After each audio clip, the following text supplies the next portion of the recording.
अपने शहर पांडुरना में खुल गया है यादवी टॉयज एंड गिफ्ट शॉप, जहां आपको मिलेंगे एक से बढ़कर एक आकर्षक गिफ्ट खिलौने, वो भी उचित दाम पर। बच्चों के लिए BMW कार हो या JCB truck, dumper, mind growing खिलौने, इंडियन मैप से लेकर पजल्स, सोलर पैनल व मिशन मंगल, क्ले, डायनासोर एग, बंदूक, टेडी बियर के साथ ही आकर्षक LED टेंट हाउस। बड़ों के लिए फोटो फ्रेम, कीबोर्ड, परफ्यूम और एक से बढ़कर एक गिफ्ट आइटम। तो अपने खास मित्रों के लिए गिफ्ट खरीदने जल्द पहुंचे। हमारा पता रेस्ट हाउस के सामने, पंजाब नेशनल बैंक के पास, केकतपुरे कॉम्प्लेक्स, नागपुर रोड, पांडुरना।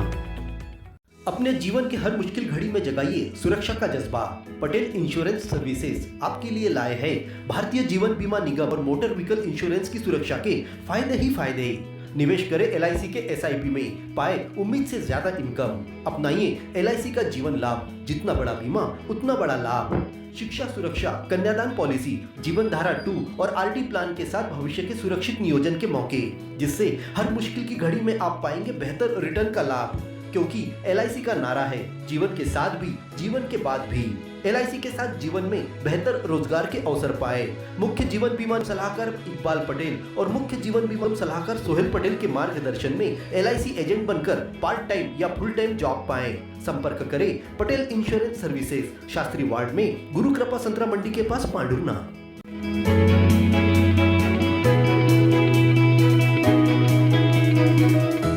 देश के अलग अलग हिस्सों में सामने आ रहे HMPV वायरस के मरीजों में नागपुर में दस्तक दे दी है। यहाँ 2 बच्चों को वायरस से संक्रमित पाया गया है। एक 13 साल की लड़की और एक 7 साल के लड़के की रिपोर्ट पॉजिटिव आई है। नागपुर से सबसे नजदीकी जिला पांडुरना है, जहाँ अब बीमारी को लेकर सावधानी बरतने की जरूरत है। यह वायरस छोटे बच्चों और कमजोर इम्यूनिटी वाले लोगों में जल्दी असर करता है, इसीलिए सर्दी जुकाम होने पर फौरन चिकित्सकों की सलाह ले, इसे हल्के में न ले। 2-3 दिनों से क्षेत्र में ठंड का असर बढ़ा हुआ है। ऐसे में सर्दी जुकाम के मरीजों की संख्या तेजी से बढ़ रही है। सिविल अस्पताल में गुरुवार को 300 से अधिक सर्दी जुकाम के मरीज पहुंचे। इनमें कुछ बच्चे भी शामिल हैं। BMO डॉक्टर दीपेंद्र सलामे का कहना है कि वायरस से डरने की जरूरत नहीं है। अभी किसी प्रकार की एडवाइजरी नहीं आई है। बीमारी से लड़ने के लिए पर्याप्त दवाएं उपलब्ध है। इधर अस्पताल में पदस्थ MD medicine doctor Vineet Srivastava का कहना है कि HMPV वायरस से डरने की जरूरत बिल्कुल नहीं है। यह एक प्रकार का वायरल फीवर ही है, यह कोई नया नहीं है। वर्ष 2011 से भारत में है, इसमें नॉर्मल मरीज को भी भर्ती होना पड़ता है। बीमारी से लड़ने के लिए कोई अलग से दवा नहीं बनी है। इसके टेस्ट जरूर बहुत महंगे हैं, लेकिन इसकी कोई जरूरत नहीं है। कई चिकित्सक भ्रांतियां पैदा कर जांच के लिए कहते हैं, लेकिन मरीजों को इससे बचना होगा। उन्होंने ठंड में खान पान सुधारने के साथ ही सर्दी जुकाम के मरीजों से दूर रहने की सलाह दी है। सर, बीते 3 दिनों से ठंडी का मौसम जो है वो बढ़ गया है। ऐसे में जो HMPV वायरस है, क्या इसके बढ़ने के आसार है अपने यहाँ? देखिए, HMPV वायरस अपने लिए नया नहीं है। ये वायरस अपने यहाँ इंडिया में लगभग 2001 में से है, तो उससे कोई डरने की बात नहीं है। नॉर्मली जैसे उसके लिए हम ये मान लें कि अगर कोई ये बोलता है कि जैसे नॉर्मली बोलते हैं ना, आपको वायरल फीवर हो गया, सेम उसी तरीके से उसको लेना है। उसमें घबराने की कोई ज़रूरत नहीं है और वो इतना खतरनाक वायरस नहीं है कि उसमें बहुत ज़्यादा, हाँ बस ये अलर्ट अपने को रहने की ज़रूरत है। कुछ को नॉर्मल वायरल में भी एडमिट होने की जरूरत पड़ सकती है, तो उस वायरस में भी एडमिट होने की जरूरत पड़ेगी। अच्छा, निमोनिया हो सकता है।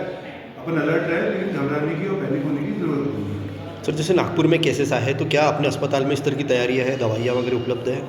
दवाइयाँ सर, उसमें कोई अलग से दवाइयाँ नहीं है, कोई अलग से ट्रीटमेंट नहीं है। जो सिंपल वायरल का हम अभी तक ट्रीटमेंट करते चले आए, वही वायरल का ट्रीटमेंट है। उसमें कोई उसमें अलग से ऐसा नहीं है कि उसके टेस्ट काफ़ी महंगे हैं और ज़रूरत भी नहीं है।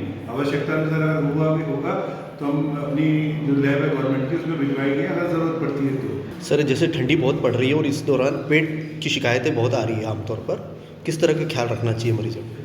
ठंड में तो मोस्टली अपने को खाने अलग तरीके से खाने, कई बार वायरल डायरिया भी होता है, वायरल की वजह से भी पेट खराब होता है। मोस्टली नॉर्मली फूड की वजह से ही खाने में है, तो खाने में अपन साफ सुथरा खाने का ध्यान रखें और जो भी पेशेंट बीमार है, खांसी है, बुखार है, छींक है, उससे थोड़ा दूरी बना के रखें।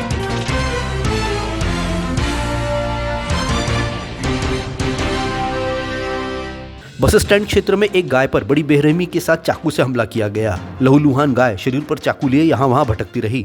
वह इतनी डर गई थी कि इलाज के लिए उसे पकड़ने वाले लोगों को भी मेहनत करनी पड़ी। राष्ट्रीय हिंदू सेना के पदाधिकारियों को जब इस बात का पता चला तो उन्होंने बस स्टैंड के पीछे वाले क्षेत्र में घेराबंदी कर गाय को आखिरकार पकड़ा और उपचार किया। चाकू के कारण गाय की पीठ पर बड़ा घाव हो गया था।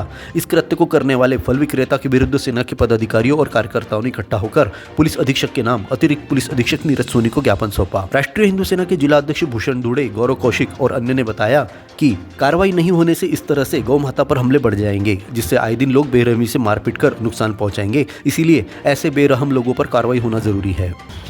सर ये आए दिन इस प्रकार के सर हमले होते जा रहे हैं। आवारा पशु देख करके सर क्या है, जो भी जनता है या जो इस प्रकार की मानसिकता रखती है, ये इस प्रकार की गतिविधि करते सर। पिछले भी 3-4 माह पहले सौसर में भी इस प्रकार की घटना हुई थी, तो कुल्हाड़ी से सर वार कर दिया था गौ माता पर। और इसके बाद में अभी ताज़ा सर ये 2-4 दिन पहले ये एक ने नारियल काटने वाले कोयते से सर हथियार से उस पर, ये सर उस व्यक्ति का नाम नहीं आया, लेकिन वो जब हमको दिखा वो 2-3 घंटे तो कम से कम वो शहर में ही घूमती रही वो गाय, और फिर उसको पकड़ करके फिर उसका इलाज करवाया। सर उसके ऊपर लगा हुआ था ना सर, वो निकला भी नहीं था सर। उसको पकड़ के निकाले, इलाज कराया गया था, वो सारा खून निकल गया था। राष्ट्रीय हिंदू सेना के इस ज्ञापन के बाद पुलिस हरकत में आ गई है और आरोपी की तलाश कर रही है। भारत केबल नेटवर्क, आपकी सुविधा हमारा समाधान। इंटरनेट कनेक्शन, केबल कनेक्शन या हो आपकी शिकायत, संपर्क करें